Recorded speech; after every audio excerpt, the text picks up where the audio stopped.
Assalamualaikum warahmatullahi ta'ala wabarakatuh. Selamat malam dan salam sejahtera untuk kita semua. Salam Pancasila, salam Indonesia, dan salam penegakan hukum. Pada video kali ini tentunya dalam pembahasan yang sama, yaitu hukum perdata. Namun pada video kali ini saya akan membahas bagaimana cara membuat surat perjanjian yang sah dan mengikat secara hukum. Karena ada yang bertanya kepada saya, pertanyaannya adalah, perjanjian yang sah dan mengikat secara hukum, apakah harus bermaterai atau tidak? Jadi inti dari pertanyaan tersebut bahwa dalam sebuah perjanjian itu bisa dikatakan sah dan mengikat secara hukum, apakah harus ada materainya atau tidak? Atau apakah harus bertanda tangan di atas materai atau tidak? Mungkin ini yang sering terjadi di kalangan masyarakat, terutama bagi mereka yang aktif di dunia bisnis kesehariannya, dan mungkin mereka hampir tiap hari ya membuat surat perjanjian, baik perjanjian jual beli ataupun perjanjian yang lain, dan mereka beranggapan bahwa perjanjian tersebut sah dan mengikat secara hukum apabila sudah bertanda tangan di atas materai, atau apabila dalam perjanjian tersebut sudah ada materainya. Mereka beranggapan sedemikian, atau yang menjadi tolak ukur oleh masyarakat, perjanjian itu bisa sah dan mengikat secara hukum apabila sudah ada materainya. Padahal tidak sedemikian.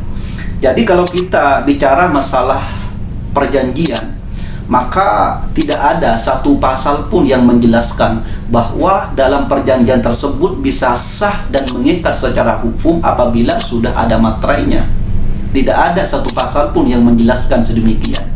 Jadi sebuah perjanjian itu bisa dikatakan sah dan mengikat secara hukum apabila perjanjian tersebut sudah memenuhi syarat yang ada dalam hukum perdata sesuai dengan ketentuan pasal 1320 KUH Perdata, bahwa suatu perjanjian itu bisa dikatakan sah dan mengikat secara hukum apabila sudah memenuhi 4 syarat, atau apabila sudah memenuhi 4 syarat sahnya perjanjian. Dalam hukum perdata tersebut sudah dijelaskan dengan sangat detail bahwa perjanjian itu bisa sah dan mengikat secara hukum apabila sudah memenuhi 4 syarat tersebut. Yang pertama adalah adanya kata sepakat. Jadi dari yang memberi perjanjian atau yang menerima perjanjian, di sana harus ada kata sepakat. Itu syarat yang pertama. Dan apabila kesepakatan tersebut dikarenakan paksaan, atau kesepakatan tersebut dikarenakan penipuan atau dikarenakan kehilafan, maka perjanjian tersebut dapat dibatalkan. Itu syarat yang pertama. Syarat sahnya perjanjian yang nomor 2 adalah cakap. Yang dimaksud dengan cakap di sini, cakap dalam perbuatan hukum. Dan apabila yang memberi perjanjian atau yang menerima perjanjian adalah orang yang masih di bawah umur, atau orang yang masih dalam pengampuan, ataupun orang yang dilarang oleh undang-undang untuk membuat suatu perjanjian, ya karena ada orang yang dilarang oleh undang-undang untuk membuat suatu perjanjian, maka perjanjian tersebut dapat dibatalkan.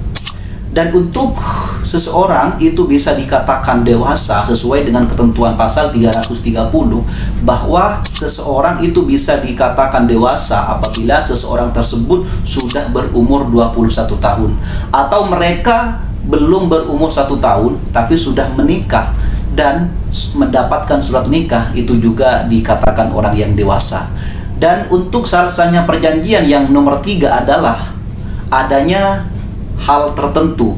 Yang dimaksud dengan hal tertentu di sini, substansi yang ada dalam perjanjian tersebut harus jelas. Misalnya dalam perjanjian jual beli mobil, substansinya harus jelas. Mobilnya mobil apa, tahun pembuatannya tahun berapa, warnanya warna apa, nomor rangkanya berapa, nomor mesinnya ada berapa. Nah, di sana harus dijelaskan. Apabila substansinya sudah tidak dijelaskan, maka perjanjian tersebut batal demi hukum. Bukan lagi dapat dibatalkan, tapi batal demi hukum. Yang terakhir adalah syarat sahnya perjanjian itu adanya kausal yang halal atau sebab yang halal. Jadi substansi dari perjanjian tersebut harus terdiri dari barang yang halal. Apabila barang tersebut diperoleh dari hasil curian, hasil perampokan, hasil penipuan, hasil penggelapan, maka perjanjian tersebut batal demi hukum. Bukan batal lagi ya, tapi batal demi hukum. Dan mungkin untuk perbedaan batal demi hukum dan dapat dibatalkan, mungkin bisa saya jelaskan di video berikutnya.